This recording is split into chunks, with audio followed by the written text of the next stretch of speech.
இந்திய வீடுகள்ல தங்கம்னா அது சும்மா ஒரு நகை கிடையாதுங்க. அது ஒரு சென்டிமெண்ட், ஒரு நம்பிக்கை, ஒரு நிதி பாதுகாப்பு கவசம்னே சொல்லலாம். கடந்த 60 வருஷத்துல இந்த தங்கத்தோட மதிப்பு நம்ம கற்பனைக்கு எட்டாத அளவுக்கு உயர்ந்திருக்கு. சரி, இந்த அசாத்தியமான நிதி பயணம் எப்படி நடந்தது? வாங்க அத பத்தி தான் நாம இப்போ பார்க்க போறோம். யோசிச்சு பாருங்க, 1964ல 10 கிராம் தங்கத்தோட விலை வெறும் ரூ. 63.25 தாங்க. நம்ப முடியுதா? இன்னைக்கு இந்த விலையில ஒரு நல்ல சாக்லேட் கூட வாங்க முடியாது. இதுதான் நம்ம கதையோட ஆரம்ப புள்ளி. சரி, இப்ப நேரா நிகழ்காலத்துக்கு வருவோம். இன்னைக்கு அதே 10 கிராம் தங்கம் கிட்டத்தட்ட ரூ. 1,59,000. அடியேங்கப்பா, 60 வருஷத்துல இந்த மலைப்பான வளர்ச்சி! எப்படி இது சாத்தியமாச்சு? இதுதான் இப்போ நம்ம முன்னாடி இருக்கிற முக்கியமான கேள்வி. தங்கத்தோட மதிப்பு எப்படின்னு கேக்குறேன், 2500 மடங்குக்கு மேல அதிகமாச்சு. இதுக்கு பின்னாடி இருக்கிற ரகசியங்களை ஒன்னொன்னா பார்க்கலாமா? வாங்க. சரி, நம்ம ஆய்வோட முதல் பகுதிக்குள்ள போலாம். தங்கத்தோட இந்த பிரம்மாண்டமான விலை ஏற்றத்துல முக்கியமான காலகட்டங்கள் என்னென்னு முதல்ல அலசி ஆராய்வோம். இந்த அட்டவணைய கொஞ்சம் நல்லா பாருங்களேன். ஒவ்வொரு காலகட்டத்திலையும் தங்கத்தோட விலைய ஏதோ ஒரு உலக நிகழ்வு ராக்கெட் மாதிரி மேல கொண்டு போயிருக்கு. 1964லிருந்து 74 வரைக்கும் பாத்தீங்கன்னா பணவீக்கம், நாணய கட்டுப்பாடுகள்னு விலையை கிட்டத்தட்ட 200% ஏத்திருக்கு.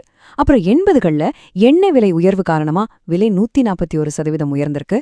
ஆனா உண்மையான கேம் சேஞ்சர் நடந்தது 2000க்கு அப்புறம்தான். உலக நிதி நெருக்கடி வந்தப்போ தங்கம் ஒரே 10 ஆண்டுல 320% தாவிச்சு. ரொம்ப சமீபமா கோவிட் பெருந்தொற்று, ரஷ்யா உக்ரைன் போர் மாதிரியான விஷயங்கள் எல்லாம் சேர்ந்து விலையை இன்னும் 227% உயர்த்தி இப்போ அது வானத்துல நிக்குது. இப்போ உலகத்தை விட்டுட்டு நம்ம நாட்டுக்குள்ள வருவோம். இந்த விலை உயர்வுக்கு பின்னால இருக்கிற இந்தியாவுக்கு மட்டுமேயான ஸ்பெஷல் காரணிகள் என்னென்ன? சில முக்கியமான சக்திகள் தங்கத்தோட விலைய எப்பவுமே கீழே விழாம பாத்துக்கிட்டே இருக்கு. அது என்னன்னு பாப்போம். நம்ம ஊர்ல தங்கங்கிறது வெறும் ஒரு மெட்டல் இல்லைங்க. அது நம்ம கலாச்சாரத்தோட, நம்ம ரத்தத்தோட கலந்தது. பண்டிகை, கல்யாணம், கோயில் விசேஷம் எதுவா இருந்தாலும் தங்கம் இல்லாம ஒரு வேலையும் நடக்காது. தலைமுறையா நம்ம தாத்தா பாட்டி காலத்துல இருந்து குடும்ப சொத்தா கை மாறிக்கிட்டே இருக்கு. முக்கியமா எந்த ஒரு அவசரனாலும் நம்ம கை கொடுக்கற நண்பன் இந்த தங்கம் தான். இதனால தங்கத்துக்கான தேவை நம்ம நாட்டுல எப்போதுமே இருந்துகிட்டே இருக்கு. இதுதான் அதோட விலைக்கு ஒரு பெரிய சப்போர்ட். இங்க 2 முக்கியமான விஷயங்களை நாம தெளிவா புரிஞ்சுக்கணும். ஒன்னு, பணவீக்கம். சிம்பிளா சொல்லணும்னா, இன்னைக்கு நீங்க 100 ரூபாய்க்கு வாங்குற பொருளை அடுத்த வருஷம் வாங்கணும்னா 110 ரூபாய் கொடுக்கணும். உங்க பணத்தோட மதிப்பு குறைஞ்சுக்கிட்டே போகுது. ஆனா தங்கம் அப்படி இல்ல, அது தன்னோட மதிப்பை தக்க வச்சுக்கும். 2வது, ரூபாயோட மதிப்பு சரிவு. டாலருக்கு நிகரா நம்ம ரூபாயோட வேல்யூ குறையும் போது நம்ம வெளிநாட்டுல இருந்து வாங்குற தங்கத்தோட விலை ஆட்டோமேட்டிக்கா இங்க அதிகமாயிடும். இந்த 2 காரணங்களும் தான் இந்திய மக்களை பங்கு சந்தையை விட தங்கம் தான் பெஸ்ட்னு நினைக்க வைக்குது. சரி, இந்தியாவை தாண்டி இப்ப உலக அரங்குக்கு போகலாம். உலகத்துல எங்கேயோ நடக்கிற ஒரு பிரச்சனை இந்தியால தங்கத்தோட விலைய எப்படி தலைகீழா மாத்துதுன்னு பாக்கலாமா? இதுக்கு ஒரு சூப்பர் உதாரணம் 2008ல வந்த உலக நிதி நெருக்கடி. அப்போ ஸ்டாக் மார்க்கெட் எல்லாம் தலைகுப்புற விழுந்துருச்சு. முதலீட்டாளர்கள் எல்லாம் ஐயோ நம்ம பணம் போச்சேன்னு பதறிப்போய் ஒரு பாதுகாப்பான இடத்த தேடி ஓடுனாங்க. அவங்க கண்ணுக்கு தெரிஞ்ச ஒரே பாதுகாப்பு பெட்டகம் தங்கம்தான். சொல்லப்போனா புயலடிக்கிற கடல்ல தங்கம்தான் அவங்களுக்கு ஒரு லைஃப் போட் மாதிரி இருந்துச்சு. இதே கதை தான் 2020ல கோவிட் வந்தப்பவும் ரிப்பீட் ஆச்சு. உலகம் மொத்தமும் லாக்டவுன்ல முடங்கி போச்சு. பொருளாதாரம் என்ன ஆகும்னே யாருக்கும் தெரியல. அந்த மாதிரி ஒரு நிச்சயமற்ற நேரத்துல மக்கள் மறுபடியும் தங்கத்தை தான் நம்பினாங்க.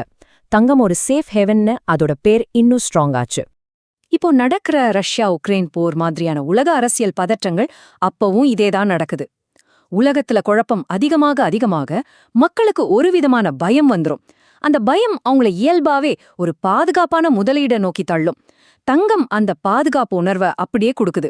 இது சும்மா சாதாரண மக்கள் மனசுல மட்டும் இல்ல, பெரிய பெரிய நாடுகளோட சென்ட்ரல் பேங்க்ஸ் கூட இந்த மாதிரி நேரத்துல தங்கத்தை தான் வாங்கி குவிக்கிறாங்க. சரி, இந்த நெருக்கடி நேரத்துல மட்டும் ஏன் தங்கம் திடீர்னு ஹீரோ மாதிரி ஆகிடுது? சந்தைகள் அழுத்தத்துல இருக்கும்போது அதோட குணமே எப்படி மாறுதுன்னு கொஞ்சம் ஆழமா பார்க்கலாம் வாங்க. பொருளாதார நிபுணர்கள் இத மார்க்கெட் ரெஜீம்ஸ்னு ஒரு பேரால சொல்லுவாங்க. சிம்பிளா சொல்லணும்னா, மார்க்கெட் எப்பவுமே ஒரே மாதிரி இருக்காது. சில நேரம் ரொம்ப அமைதியா இருக்கும், சில நேரம் புயல் அடிச்ச மாதிரி கொந்தளிப்பா இருக்கும். மார்க்கெட் அமைதியா இருக்கும்போது ஒரு ரூல்ஸ், கொந்தளிப்பா இருக்கும்போது வேற ரூல்ஸ். இந்த மார்க்கெட்டோட கேரக்டர் மாறுறது தான் நாம மார்க்கெட் ரெஜீம்னு சொல்றோம். இந்த ஸ்லைட அந்த வித்தியாசத்தை பளிச்சுன்னு காட்டுது பாருங்க. மார்க்கெட் ரொம்ப அமைதியா இருக்கும்போது தங்கத்தோட விலை அதோட உலக உற்பத்தி, தேவை மாதிரியான அடிப்படை விஷயங்களால தீர்மானிக்கப்படும். ஆனா மார்க்கெட்ல ஒரு நெருக்கடி வந்து ரொம்ப கொந்தளிப்பான மோடுக்குள்ள போனதும் இந்த அடிப்படை காரணிகள் எல்லாம் காணாம போயிடும். அப்போ சந்தைய ஆட்டி படைக்கிறது ஒரே ஒரு உணர்வு தான், அது பயம். முதலீட்டாளர்கள் எல்லாரும் பாதுகாப்புக்காக தங்கத்தை நோக்கி ஓடுவாங்க. அப்போ அதோட விலை எங்கேயோ போயிடும். இவ்வளவும் கேட்டதுக்கு அப்புறம் உங்க மனசுல ஒரு கேள்வி ஓடிக்கிட்டே இருக்கும். சரிப்பா, இதெல்லாம் ஓகே. ஆனா இன்னைக்கு தேதியில தங்கம் ஒரு நல்ல முதலீடு தானா?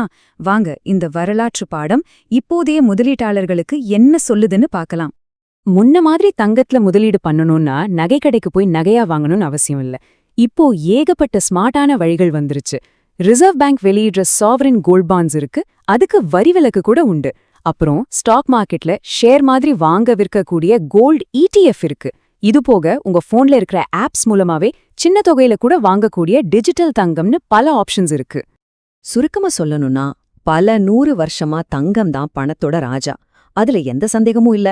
ஆனா நாம இப்போ டிஜிட்டல் கரன்சி, கிரிப்டோ, ஏஐன்னு ஒரு புது உலகத்துக்குள்ள போய்கிட்டு இருக்கோம். இந்த எதிர்காலத்திலயும் தங்கத்தோட அந்த சிம்மாசனம் அப்படியே இருக்குமா? இதுதான் நாம எல்லாரும் யோசிக்க வேண்டிய ஒரு முக்கியமான கேள்வி.